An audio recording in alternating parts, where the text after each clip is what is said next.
dubbifachuu akka qabnu taayimii qabaachuu akka qabnu akkuma amma cireedhaaf yeroo qabna deeyyaa laaqanaaf yeroo qabna deeyyaa haasaadhaaf yeroo qabna deeyyaa kolfaaf yeroo qabna deeyyaa waan baay'ee yeroo qabna isa kanaafis yeroo agennu hin qabna ni miti qabdu baay'ee kesan garuu itti dabalu.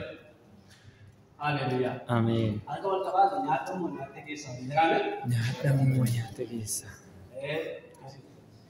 Galanni waaqayyo. Inni kan biraanii maal fakkaata saramuudhaa fi ijatu nurratti argama. Ijatu nurratti argama. Ijatu nurratti argama. Gara Kiristoosni guddachuudhaa fi maaltu nurratti argama yeroo hundumaa ija. Gala Yohaannis boqonnaa 15 lakkoofsa 18. Iddoo isa barbaachisa. Gala Yohaannis boqonnaa 15 lakkoofsa 1 hanga 8.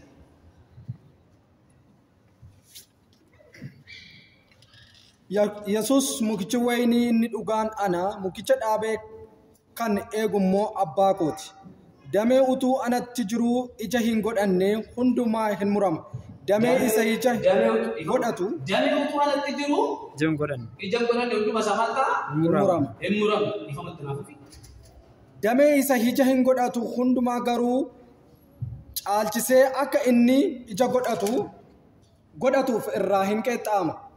Isin ammuma dubbii ani isinitti dubbadhee qulleeffamtaniitu. Anatti qabadhaa jiraadhaa anis isinitti nan jiraadha. Akkuma dameen muka wayinichaatiin qabamee yoo jiraatu dhaabbate ofiin ija godhachuu hin dandeenye isin anatti qabamtanii yoo jiraachuu dhaabattan ija godhachuu hin dandeessan. Ani muka wayinichaa isin immoo damoota isaati. An muka wayinichaati isin immoo damoota. Anis anatti qabadhaa in jiraattu anis isinitti. Amen. Ani muka wayinichaati isin immoo damoota isaati. Inni anatti qabatee jiraatu anis isatti jiraatu ija baay'ee kan godhatu. Amen jennu tokkoon keessatti qabachuu dandeessu jechuudha. Yesus Kiristoos kutaa kanarraa waa'ee mukaa fakkeenya fudhatee barsiisa. Yeroo 41 Yesus Kiristoos barsiisa fakkeenya garaagaraa fudhatee ture namoota barsiisaa ture. Dandeenyi Yesus Kiristoos yeroo tokko hin caalu beektonni mataan gurguddaa. Yeroo 41 ol garuu barsiisa garaagaraa fakkeenya garaagaraa fudhate. Kutaa kanarraa namoota baay'ee gara isaa dhufan kana ilaaleetu barsiisa tokko fuudhee. Barsiisa maalii kenna muka tokkotu jira. Muka wayinii jedhe. Muka wayinii gara kan dhaabe immoo abbaa kooti. Yesus Kiristoos kutaa kanarraa waa'ee eenyu haasaa jira. Waa'ee ofii isaati haasaa. Waa'ee muka isa dhaabamee anaan kan isin gidduu kan na dhaabee jira. Abbaa koodha namni anatti qabatee jiraatu ani isatti qabatee jiraatu inni maal ta'a? Ija baay'ee hin godhan. Haleluyaa. Anaaf nama sana gidduu walitti dhufeenyi jira yoo ni maal ta'a? Hin guddatu. Hin guddatu. Meetti dabalee namni dubbisa. Lakkoofsa 6 kaasee namni anatti qabatee hin jiraanne akkuma damee sanaa hin galan. Dameen sun maal ta'e? Ija waan hin qabaanneef irraa muramee isa boodoo hin galan isa boodoo hin gubatu. Akkasuma namni Yesus Kiristoos yeroo barsiisu irra dibaan barsiisu. Kallattii dhumaan haasa. Waaqayyo waan ta'e. Lullee tokko walii fooyyessuudhaan fakkaata meeshaa. Harka wal qabaame. Dhugaa irratti naaf fooyyessuun shaakalimee dhiisu. Dhugaa irratti naaf fooyyessuun shaakalimee. Irra dibaan barbaachuu ishee tokko miti ree. Yesus Kiristoos kallattii dhumaan inni warra deessa dhabe. Galanni waaqayyo wada. Waan dhufee beekaa. Namni anatti qabatee hin jiraanne akkuma damee sana maal ta'a hin jedhamu. Hin gogas damoota akkasiis walitti qabanii biddatti hin dhabu. Hin gubatu. Isin anatti qabatanii yoo jiraatan dubbiin koo isin keessa yoo jiraate sila waa'ee dubbii dubbataa ture. Dubbiin koo yoo maal ta'e isin keessa yoo jiraate dubbii humti ani dubbadhu dubbiin ani barsiisu seerri koo wanta isin gorsuu dubbitu jireenya keessa laphee keessa isin keessa yoo jiraate. Haleluyaa. Waan feetan hin kadhatu. Isiniif isin taas. Kanaan ija baay'ee godhachuu keessaniin abartoota koo akka taatanis mul'isuu keessaniin ulfinni abbaa koo hin argamu. Galanni Waaqayyoodhaaf. Kanaaf obboloota iji nurratti argamuu qaban. Burtukaana dhaabnee nuti mangoo irraa eegna. Burtukaana irraa maal jennaa? Burtukaana eegna. Mangoo dhaabnee burtukaana irraa eegna. Mangoo irraa mangoo dhuma eegna. Takkaa dogoggoree ija kan biraan of buqqisu. Takkaa dogoggoree buqqisu ija kan biraan dogoggoree. Isuma sana argisiisa. Isuma sana mul'isa waan ta'eef. Kanaafuu nuti yeroo hundumaa maaltu nurraa eegama? Kan nurraa eegamu guddachuudhaaf guddachaa adeemuudhaaf iji nurratti argamu qaba. Beentee jedhamuun waa miti. Waldaa kiristaanaatti deddeebiin waa miti murteessa ija argamu qaba. Mukisummaan ta'ee jira. Jira. Garuu turre jiru. Ija turre jiru. Sababii turre jirre maal taara mukichi? Hin muramu. Sababii waldaa kiristaanaa sababii tajaajilu miti. Iji nurre jiru yoo naate akkuma sanaa irratti. Nuyi garuu warra muraman miti. Amen. Warra ija naqatanii. Amen. Keessa nuti araasaa iji narra jira jedhame. Iji narra jira. Harka keessa wajjin hundi waaqayyo galateeffannu. Haleluuyaa. Haleluuyaa. Waaqayyo isin haa kabaju.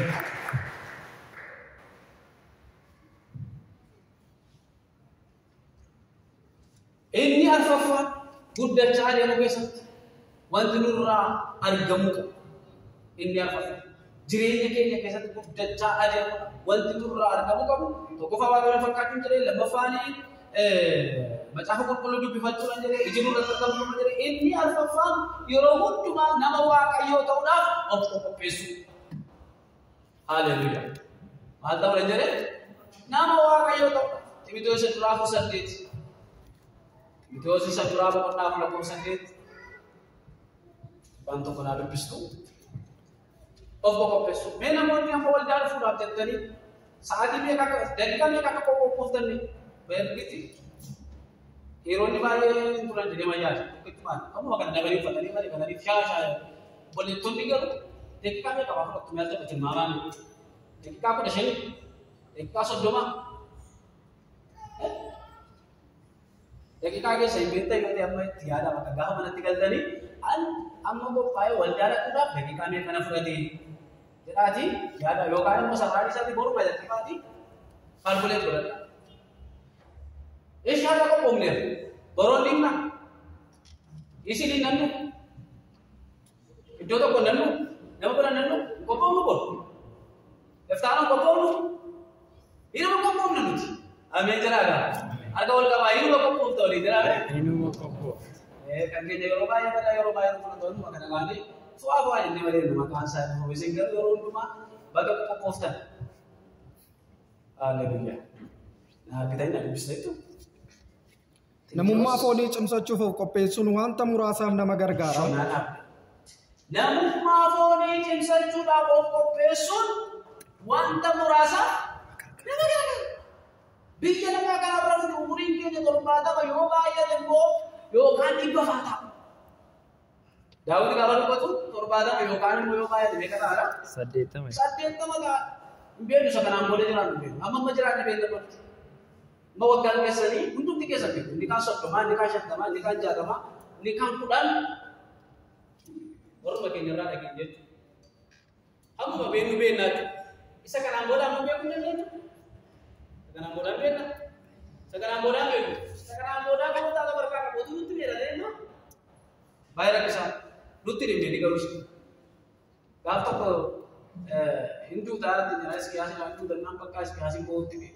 Saya sih Hindu tahu tidak malu nane jadi jadi dah ada mana. Waktu kada mana ni waktu daru jajan turun, ani dah jajan turun, ani mana kiki sekian jajan turun. Akan tu mana adjust malu bisa mana adjust ini. Boy mararame nami ko ergite duan jalat dua matu jalat sedes alam nami dua jalat ina kama digar male boy kada teno saboda kada tisanga cuma kada tay mimani kada kara laga kada awan tagari jette surang mana kini sekte ya to hum umna ko desi awan tagari jette mimma sa ndara sakam kada teno saya sinawa kada bedu waggaa 10 sida bereera jedhee itti mi'eefi 10 sida mana meera gaafatti jiran nu gammadu waaqayyoon galanna ta'u Amen. garuu waan nu keessa waggaa 10 sida mana keessatti Iskias waan gaarii hojjenne waan hama waan waaqayyoon aarsu waan baay'ee hojjenne isa dubbachuun barbaada. Kanaafiyyuu umurii keenya isa kanaan booda hafe sana hin beeku waaqatu beeka. Kanaafiyyuu 70 yookaan 80 yookaan immoo fidatu. Isuma kana jiraachuudhaaf inni kun gabaabaadha. Jireenya bara baraa garuu bara isaa beekamaa miti. Bara bara. Ameen. Timoteenaaf Kiristoos haalleluuyaa. Nama waaqayyoo ta'uudhaaf qopheessuun garuu wanta baay'eedhaaf nama gargaara. Timoteenaadha. Nama waaqayyoo ta'uudhaaf qopheessuun garuu wanta beekaaf. Baay'ee. Baay'ee jechuun lakkoofsa ta'u. 15 jechuun dandeenyu. 500 jechuun dandeenyu. Wanta beekamaa miti. Kanaan nama waaqayyoo ta'uudhaaf fi qopheessuun garuu wanta baay'eedhaaf maal nama godha? Nama gargaara. Kanaafuu Jireenya namaaf isa dhufuufis abdiin isuma keessa jira. jireenya ammaaf. Ameen jennu? Ameen. Isa dhufuufis jireenya kana malee kiristaanotaaf jireenya kan biraatu jira. Ameen. Jireenyi kun jireenya nama biyya lafaa keessa jiraannu Yesuus Kiristoos akkasii. Ani akka ijoollee abbaan qabdan isin dhiisu deebi'ee dhufeera maaliin isin fura? Isin fudhadhaa. Nuyi warra kaadhimame waldaan kiristaanaa kaadhimamu. Yesuus Kiristoos dhufee waldaa isaa hin fudhatu. Garuu waan nu keessaa asuma biyya lafaa kanarra gaafa jiraannu iyyuu nama waaqayyoo ta'uudhaaf gaafa qopheessu abdiin kanuma keessa jira. Ameen. Isa ammaaf isa dhufuufis haleluuyaa. Ameen. Gaafa kana maal ta'an dabalaadha. Jecha kana jechuun an jaalladha. Na wajjin jiradha. Ani jira. Ani Gargaarsa waaqayyooti. gargaarsa waaqayyooti. Dabalaan deemaa. Dabalaan deema. Akkuma si dabaltanii jettan isinii batu. Ameen. Hafuuratti foonitti maqaa gooftaa Yesuusiin dabala. Ameen.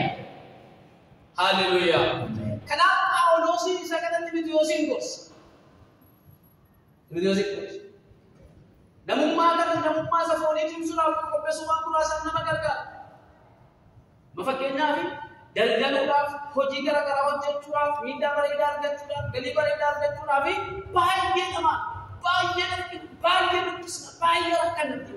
Inni kun maalidha Phaawulos gaafa dubbatu? Waan muraasa tokkodha. Waan guddaa miti. Kan biraa waan tokko sitti fayyadu Timootewosiin. Nama waaqayyoo ta'uudhaaf of qopheessina yoo ta'e isa hammaafis ta'e isa dhufuufis harka keessa mirgaa jiru gaafadhaa. Seexanni haadha ga'u eebba guddaa dura keessa. Ameen. Muraasa harka keessa mirgaa ulfinatu dura koo jira. Ulfinatu dura koo jira. Waaqayyo maqaan isaa bara baraan eebbifamu. Ameen. Haleluuyaa. Kanaaf buloo ta'u jireenyi kiristinnaa guddina qabatti qaba. Jireenyi kiristinnaa. Luqaas boqonnaa lakkoofsa 40. Achumarra Luqaas boqonnaa lakkoofsa 50.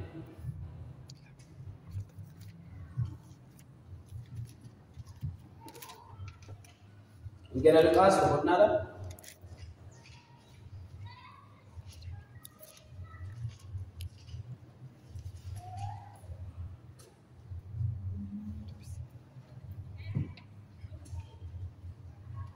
Mujijjimoo guddachaa jabaachaa ogummaanis guutaa adeema. Ayyaanni Waaqayyoos isarratti lakkoofsa. Mujijjiin Yesuus. gooftaa keenya Yesuus Kiristoos. Yesuus Kiristoos foon uffatee nuuf jedhee biyya lafaa kana inni gad dhufe kuni fakkeenya guddaa tokko dhagaa bu'uuraa tokko nuuf kaasu. Maal ta'aa ture namoota biratti tokko guddachaa deema. Guddinni gooftaa keenya Yesuus Kiristoos isa qaamaati. Malee inni simmayyuu guddaadha. Isa qaamaati. Qaamaan guddachuu umuriin dabaluu ijoollee waggaa 2, waggaa 5, waggaa 6, waggaa 10 ijumaan ilaalanii beeku. Kanaafiyyuu guddachaa deeme gaafa jedhamu isa sana. Jabaachaa deeme gaafa jedhamu isuma sana. Ogummaadhaan guutaa deeme gaafa jedhamu isuma sana. Ayyaanni Waaqayyoo maal ta'e? Isarra ture. Inni kun hundumtuu Yesuus Kiristoos fakkeenyummaa guddaa kan agarsiise. Kenapa Antoni Tuhan Kristus Yesus Kristus? Mata ada muka mulai Budaca Jabaca. Amin ya lu? Amin. Budaca Jabaca. Ogumman kan kesa. Ayyan wa kayo mo kan isarreg. Ayyan wa kayo to ken na kotu sini bisa galgalakan. Ayyan wa kayo sirrahin amin. Amin. Amin. Amin. Ayyan wa kayo ka banake. Ucukin. Simbokin. Haleluya. Yakushan tabi naman ragad. Yesus mo wa kayo na mo darra ayyan gacha namumara mo gumata turin. In Buddha. Namo darra marang gacha. Namo darra marang gacha. Ayyan ogumma. Wanti na marra na magdala buji. Namo darra. Wanti na binaw barsis. Ijolle ke sa wan barsis tak.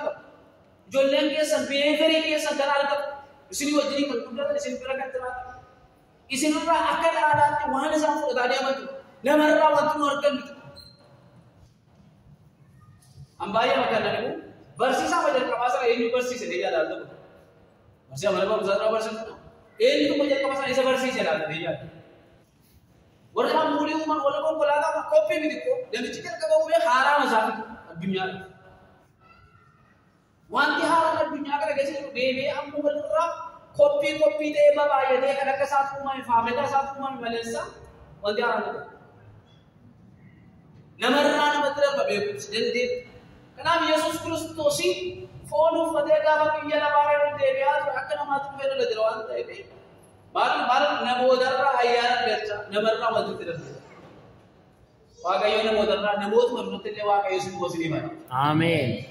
simbo asar bal asar pole moti charro tumala gatel baja simbo argat ayyan gatel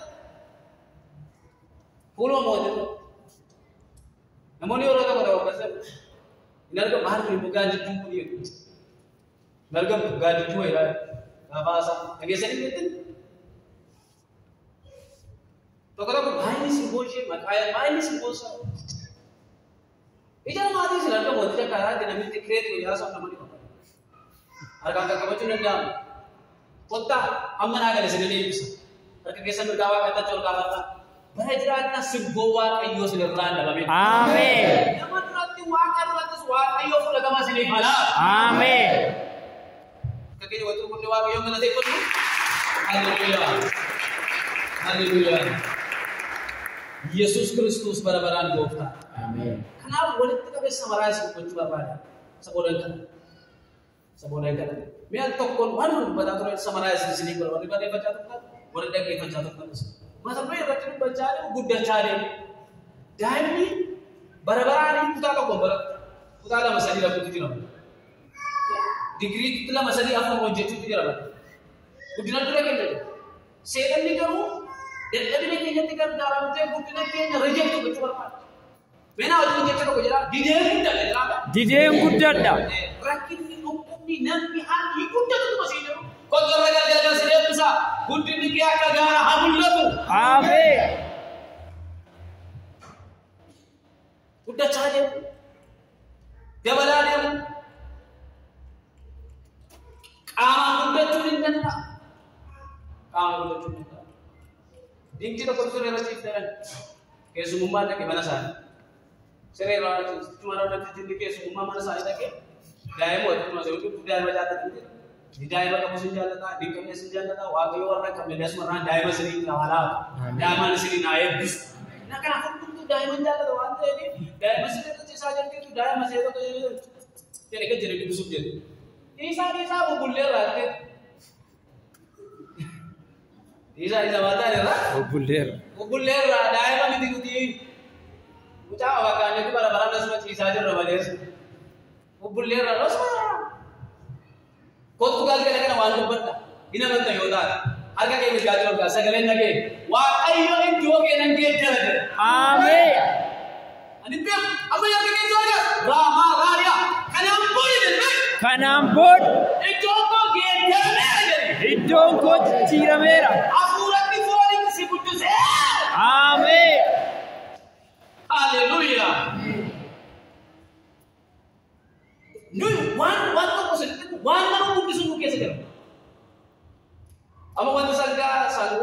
qotii ummatti furdisu qolitti wayi jira itti fakkaata. Jira miti? Nu keessa moo waan tokko jiru? Hafuuricha jira. Ameen. Hafuura qulqulluun nu keessa jira. Ameen. Dokteerii cimaa, piroofeesarii cimaa, saayintistii cimaa, madaallii kan hin qabne, kolleejjii galee kan hin baranne, waaqarraa kan guyyaa jalqaba fooganii bu'e, hafuuricha nu keessa jira. Inni achuun si'a butu yaa'e. Ameen. Hallelujah. Ameen. Barsiisaa cimaa tokko nu keessa jira. Qabsiifachuu dadhabne malee, bobeeffachuu dadhabne malee, itti gargaaramuu dadhabne malee. Cimaan tokko nu keessa jira.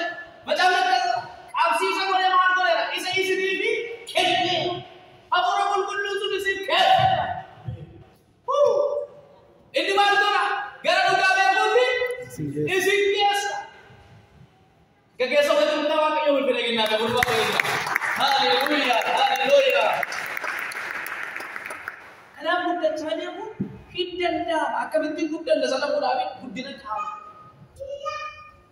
Guddachaa deemuun qaama guddachuun hin danda'amu.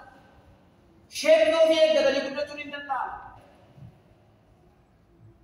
Asumarraa gaaffii tokko naa gaafa warra shamarranii moo dhiirota warra sheekii eeggachuu yaadatu. Warra dhiiraa ta'e nuyyuu jalqabu. Kan jalqaba deesin ture fakkaata. Hallelujah. Untuk sheekii maaliif yoo kan bareedee dhugaan nama saaxilu danda'a waan baay'eetu jira. Kanaaf namni maal jira babbareedee sheekii isaa argatee babbareedee. Hallelujah. Baguma Waaqayyo si gargaara jedhatti maame. Baguma Waaqayyo si gargaara. Kun gargaarsa Waaqayyooti. Hallelujah. Qaama guddachuun immoo danda'ama jechuudha. Jechuun guddachuun. Inni kan biraan beekumsaan guddachuu. Maayidha Pheexroosiin gara Waaqayyoon beeku. Guddachuun danda'ama. Timoteo Pheexroos lamaffaa 3:8 jechuudha. Barachuudhaan ni danda'ama gaanii kun barachuudhaan dubbisuudhaan. Alee sobbolo tokko yoo jiru barumsa bareedaa tokko irra ture. Digirii tokko qabaannee yoo hin keenya ta'e miti. Digirii keenya sun abdii barbaachisa. Abdiitiin ta'uu yoo naate surraa hojii. Maastarsii qabaa jechuu dandeenya. Baay'ee bareeda. Yeroo yerootti abdii isa barbaachisa. Itti dabaluu nu barbaachisa, dubbisuu nu barbaachisa, barachuu nu barbaachisa.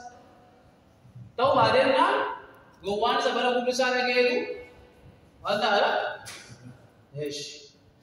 Kanaaf dubbisuun baay'ee barbaachisaadha. Barachuun baay'ee barbaachisaadha. Teekinooloojii duukaa deemuun baay'ee barbaachisaadha. Karaa hafuuraas pheenxeen dura malee isaa booddee miti. Waan nu geessa.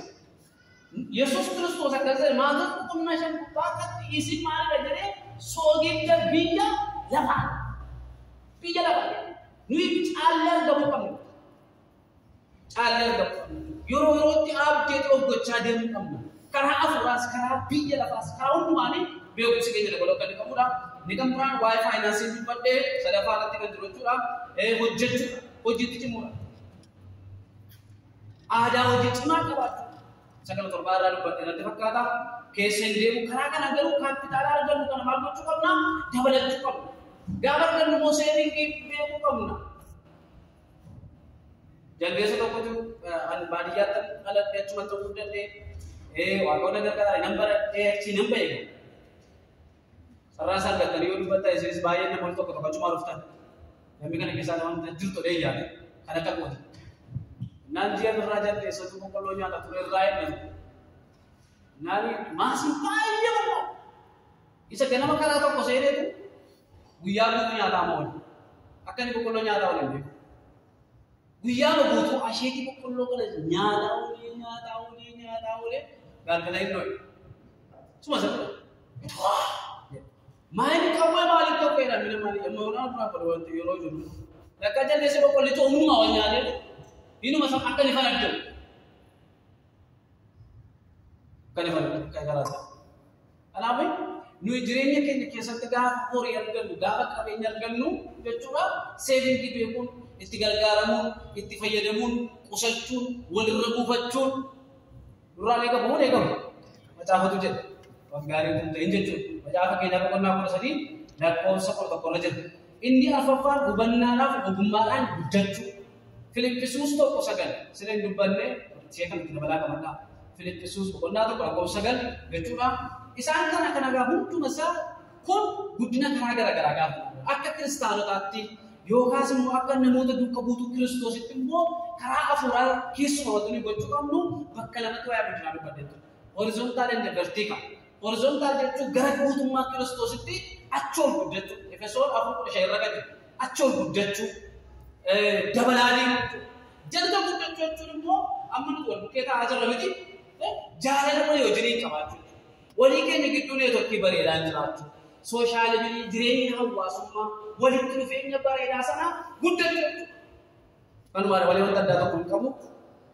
Kanaaf isa kanaaf immoo guddinni keenya gara samataan gara Kiristoositti guddannuudhaaf inni kan biraan gara Kiristoositti guddachuudhaaf maatii nurraa eegamu. Alatti kun guddachuu amantiin irraa eegamu waan afurii isinitti. Tokkoffaan Waaqayyoo bakka inni jalatti maal ilaallee qabbummaa ilaallee qajeelummaa ilaallee amanamummaa ilaallee waan baay'eetti dabalee ilaaluu gaafa kana fakkaannu gaafa kana Waaqayyoo fakkaachaa jira. Waaqayyoo fakkaachaa jira jechuudha. Waaqayyoo galanni guddaan haa ta'u. Inni kan biraan macaafa qulqulluu dubbifachuu. Inni kan biraan ijinuu irratti argamu. Ijinuu irratti argamu qaba. Inni arfaffaa yeroo hundumaa nama Waaqayyoo ta'uudhaan qopheessuudhaaf Waaqayyoo sagalee isaatiif maqaan isaa haa eebbifamu. Barreeffatanii tole yaadni guddaa qaba.